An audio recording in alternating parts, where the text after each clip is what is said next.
Hi friends, welcome back to Kongo Edukalai. இன்னைக்கு நம்ம பார்க்க போறது purple cabbage fried rice recipe. அதுக்கு என்னென்ன தேவையான பொருட்கள்னு பார்க்கலாம் வாங்க.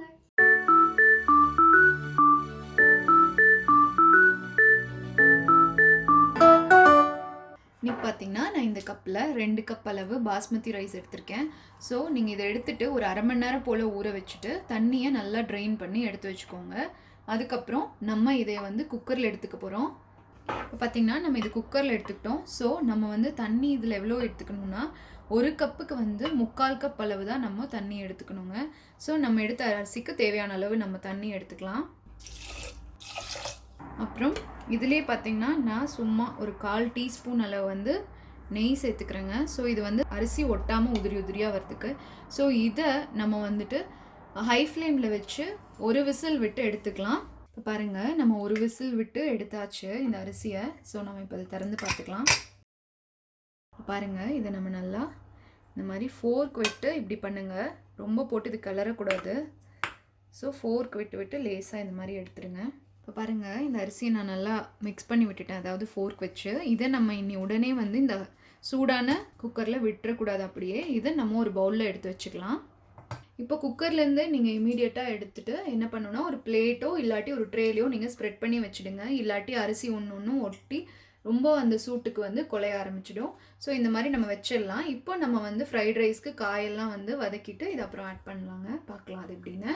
ஃபஸ்ட்டு நம்ம ஒரு பேனில் கொஞ்சமாக எண்ணெய் எடுத்துக்கலாம். இப்போ நான் பார்த்தீங்கன்னா ஒரு 2 டேபிள் ஸ்பூன் அளவுக்கு எண்ணெய் எடுத்துக்கிறேன். அப்போ தான் உங்களுக்கு ஃப்ரைட் ரைஸ் நல்லா பலன்னு வரும். இப்போ பார்த்தீங்கன்னா நான் இன்றைக்கி 2 பெரிய கேரட் எடுத்து பொடி பொடியாக நறுக்கி வச்சுருக்கேன். அப்புறம் பீன்ஸ் பார்த்தீங்கன்னா நான் ஒரு 20 பீன்ஸ் எடுத்து பொடி பொடியாக நறுக்கி வச்சுருக்கேன். அப்புறம் இந்த பர்பிள் கேபேஜ் ஒரு 1/4 கேபேஜ் நான் இன்றைக்கி பொடி பொடியாக நறுக்கி எடுத்து வச்சுருக்கேன். இதை நம்ம இனி ஒன்று ஒன்றா ஆட் பண்ணி செய்யலாங்க. இப்போது எண்ணெய் நல்லா காஞ்சிருச்சு. இதில் ஃபஸ்ட்டு கேரட்டும் பீன்ஸும் தான் நம்ம ஆட் பண்ணிக்கிறோம். ஏன்னா கேபேஜ் சீக்கிரம் வெந்துருங்க கேரட் பீன்ஸ் விட. ஸோ இதை ஆட் பண்ணி ஒரு 5 நிமிஷம் கழித்து நம்ம கேபேஜ் ஆட் பண்ணிக்கலாம். இப்போது நம்ம இதை லேசாக இப்படியே வதக்கி விட்டுடலாம். இப்போ இது ஒரு 5 நிமிஷம் அப்படியே வேக விட்டுருங்க. இப்போ பாருங்கள் 5 மினிட்ஸ் ஆயிடுச்சு. இதில் நம்ம எடுத்திருந்த கேபேஜ் சேர்த்துக்கலாம்.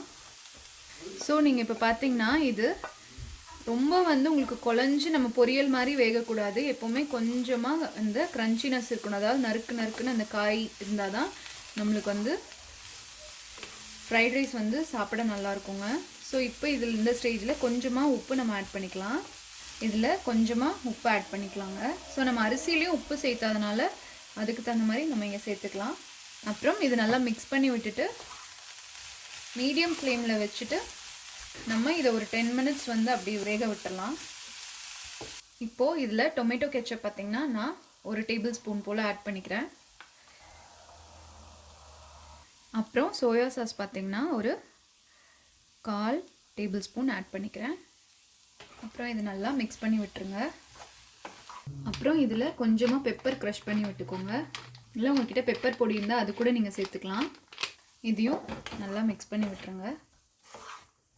இப்போ இதில் இருக்க காயெல்லாம் பார்த்தீங்கன்னா நல்லா க்ரன்ச்சியாக இருக்கிற அளவுக்கு வெந்துருச்சு. அதாவது ஒரு 1/2 பங்கு வெந்தாவே போதுங்க. ஸோ அதுக்கப்புறம் நம்ம எடுத்திருந்த ரைஸ் இதில் ஆட் பண்ணிக்கலாம். இப்போ இதை நம்ம ஆட் பண்ணியாச்சு.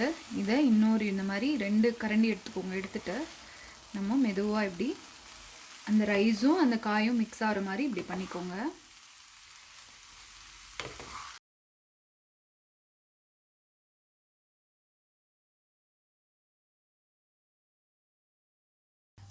அவ்வளோதாங்க.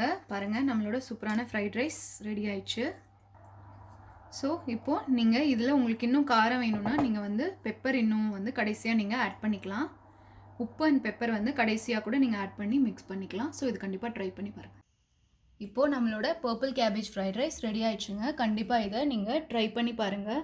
இன்றைக்கி நாங்கள் இது கூட ட்ராகன் பன்னீர் எடுத்திருக்கோம். ஸோ இந்த ரெசிபி உங்களுக்கு வேணும்னா எங்கள் டிஸ்கிரிப்ஷன் பாக்ஸில் செக் பண்ணி பாருங்கள். டிப் ஆஃப் த டேங்க, இன்றைக்கி நம்ம பாஸ்மதி அரிசி அப்படியே நம்ம கழுவி அதை ஊற வச்சு நம்ம குக்கரில் வச்சு பண்ணோம். அதே நீங்கள் அரிசி ஊற வச்சு எடுத்ததுக்கு அப்புறமா நெய்யில் லைட்டாக வறுத்துட்டு அதுக்கப்புறமா நீங்கள் குக்கரில் ஒரு விசில் விட்டு எடுத்தால் அதுவும் நல்லா உங்களுக்கு ஒட்டாமல் நீளமாக வரும் உங்களுக்கு அரிசி.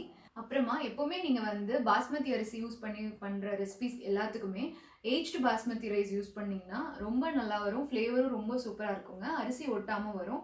ஸோ கண்டிப்பாக இந்த ரெசிபி நீங்கள் எல்லோரும் ட்ரை பண்ணி பார்க்கணும்.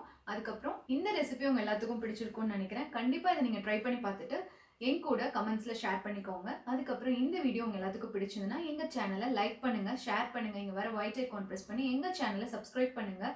அப்புறம் ஆல்ரெடி சப்ஸ்கிரைப் பண்ணுறவங்க பெல் ஐக்கான் ப்ரெஸ் பண்ண மறந்துடாதீங்க. ஸோ தட் இமீடியட் அப்டேட்ஸ் உங்களுக்கு கிடைக்கும் எங்கள் சேனல் பற்றி. அப்புறம் ஃபேஸ்புக் அண்ட் இன்ஸ்டாகிராமில் எங்கள் சேனலை ஃபாலோ பண்ணுங்கள். தேங்க்யூ.